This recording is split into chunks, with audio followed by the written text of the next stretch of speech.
Hai semuanya, ketemu lagi bareng Mihu di sini. Oh iya, kali ini Mihu akan membawakan alur cerita dari film Donghua yang berjudul Battle Through the Heaven. Mihu mengingatkan sekali lagi ya bahwa konten ini full spoiler.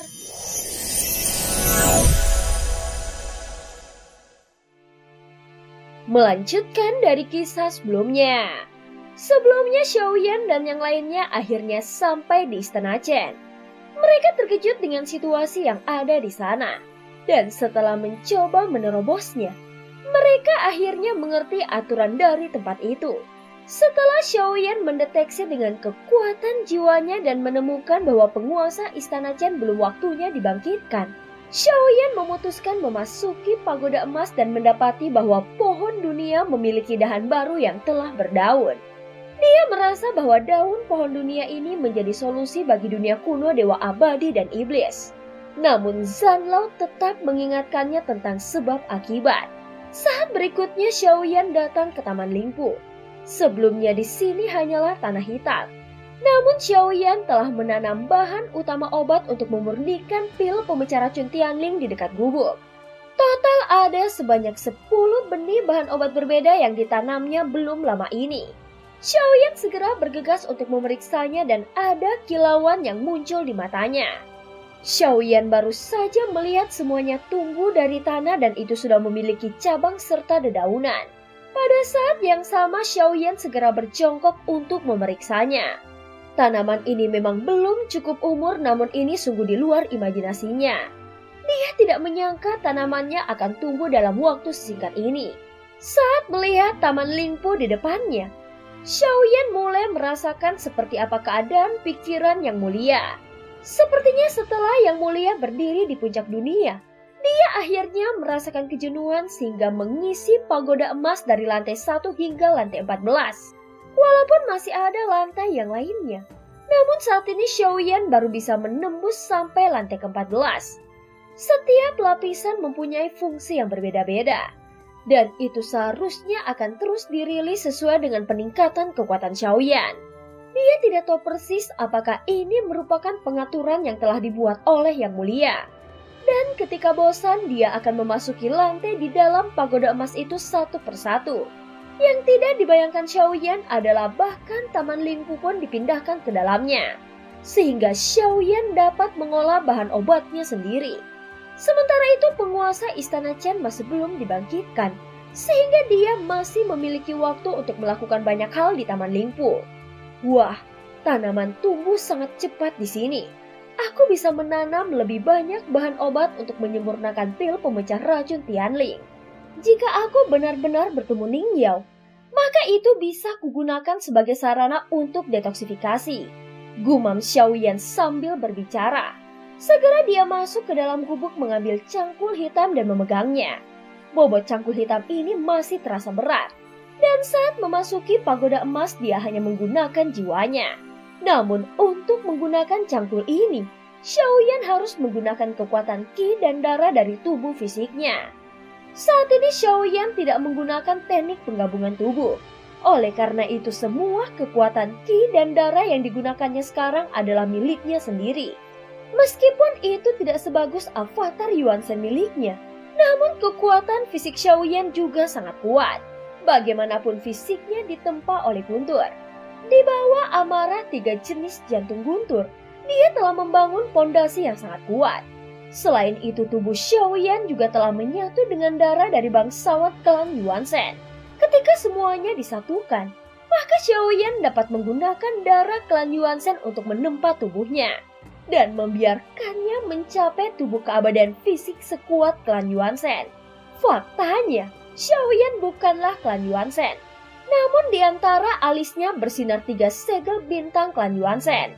Jika klan Yuan Shen masih ada, maka Xiaoyan pasti akan diburu oleh seluruh klan Yuan Shen. Tentu saja ini juga merupakan warisan dari klan Yuan Shen. Dan mereka tidak akan pernah bisa didapatkan oleh orang luar. Mereka juga memusuhi siapapun yang merampas ciptaan para klan Yuan Shen. Jika mereka menemukan siapapun yang melakukannya, maka mereka akan membunuhnya tanpa terkecuali. Pada saat ini Xiaoyan segera melambaikan cangkul hitam di tangannya dan menggali tanah hitam pekat di depannya. Tanah ini tidak lunak. Saat memegangnya dengan tangan, seseorang dapat merasakan bahwa mereka sangat berat seperti potongan baja. Dengan melakukannya, aku bisa melihat tanaman pohon obat tumbuh dengan subur. Ucap Xiaoyan menunjukkan senyuman di wajahnya. Dengan praktik langsung semacam ini, sepertinya hatinya menjadi senang dapat membesarkannya sejak kecil. Lagi pula tidak tahu kenapa dia mengubur bahan obat ini di bawah tanah berdaun dan cabang pohon anggur. Saat ini Xiaoyan menggali 20 lubang berturut-turut, dan dia segera menguburkan bahan obat yang berbeda. Sebenarnya masih banyak bahan obat utama untuk pemurnian pil pemecah racun Tianling, tetapi dia hanya punya beberapa bahan obat sekarang. Pada saat ini setelah menanam 20 tanaman obat lagi, Xiaoyan menyeka keringat di dahinya. Dia segera mengalihkan pandangannya melihat ke 10 tanaman obat yang sudah memiliki cabang dan daun yang subur. Jika 10 tanaman obat ini bisa matang secepatnya, mungkin aku bisa menyempurnakan pil pemecah racun Tianling. Ucap Xiaoyan bergumam pelan. Kekuatan cahaya yang memiliki atribut api saja tidak cukup. Kau harus memasukkan kekuatan Qi elemen ke dalamnya. Jika tidak, maka tumbuhan ini tidak bisa tumbuh dengan cepat. Kau harus menyerap lebih banyak energi dari atribut lainnya ke Taman Lingpu. Ucap sosok Zanlao tiba-tiba muncul kembali. Meskipun dia tidak mengajari Xiaoyan sebanyak sebelumnya, tetapi saat Xiaoyan mulai ragu, dia akan segera keluar untuk membantu Xiaoyan mengatasi keraguannya. Terima kasih atas bimbinganmu, Zan tua. Ucap Xiaoyan sedikit menangkupkan tangannya. Tidak peduli apa hubungannya, Xiaoyan akan tetap melakukannya, hanya mereka yang mengerti etika yang dapat menenangkan rasa saling menghormati. Tetapi saat mengekstraksi kekuatan 5 elemen, kau tidak boleh menghirupnya secara langsung. Kau masih perlu untuk menghindari paparan dari pagoda emas ini. Kau juga seharusnya tahu, kekuatan menjadi semakin kuat maka tingkat otaknya juga menjadi semakin lebih tinggi. Terlebih lagi kau bepergian keliling dunia. Itu akan meninggalkan sisa di dalamnya dan kau harus lebih berhati-hati. Ucap Zanlao berkata perlahan dan Xiaoyan sedikit mengangguk saat mendengar ini. Zan tua, aku ingin menanyakan sesuatu. Ucap Xiaoyan berhenti saat berkata. Berdasarkan tebakannya, hanya Zan tua yang mungkin bisa menjawab keraguannya. Segera Zanlao memandang Xiaoyan. Dia tidak pernah menolak permintaan apapun darinya. Adapun selama hal itu perlu dikatakan, maka Zanlao tidak akan menyembunyikan apapun dari Xiaoyan. Zan tua, apakah pagoda emas ini ada hubungannya dengan alam dewa kekacauan? Ucap Xiaoyan berkata perlahan. Bahkan ketika dia telah mencapai tingkat keabadian, namun rahasia pagoda emas masih seperti koridor tanpa dasar. Adapun kemampuan yang ada di dalam pagoda emas ini, berdasarkan pandangan Xiaoyan, sekarang itu hanyalah hadiah dari Yang Mulia. Sepertinya pagoda emas memiliki rahasia yang lebih besar, dan tentu saja ada juga efek yang tidak bisa ditebak oleh Xiaoyan.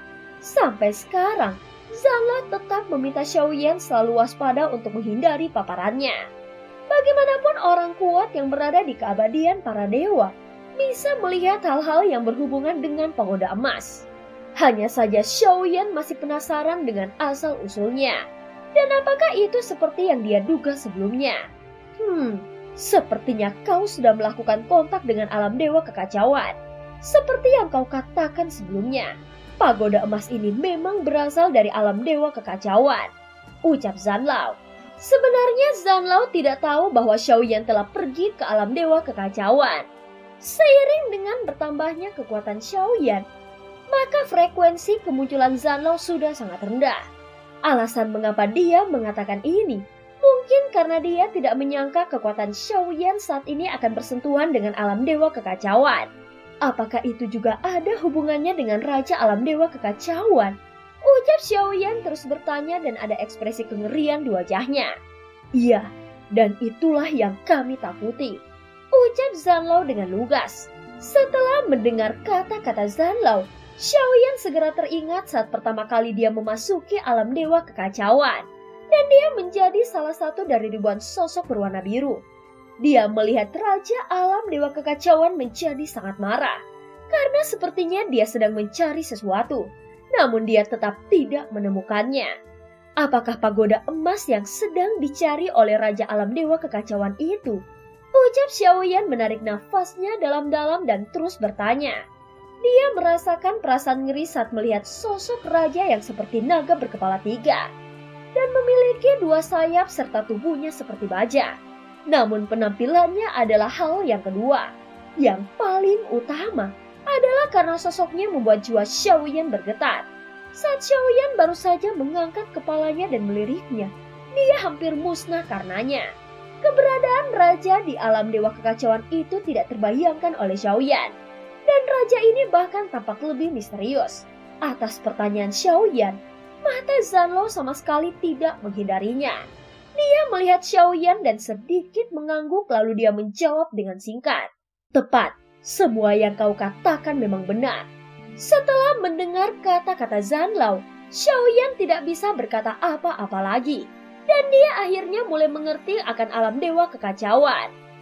Dan film pun berakhir. Terima kasih udah dengerin Mihu dari awal sampai akhir ya. Sampai jumpa.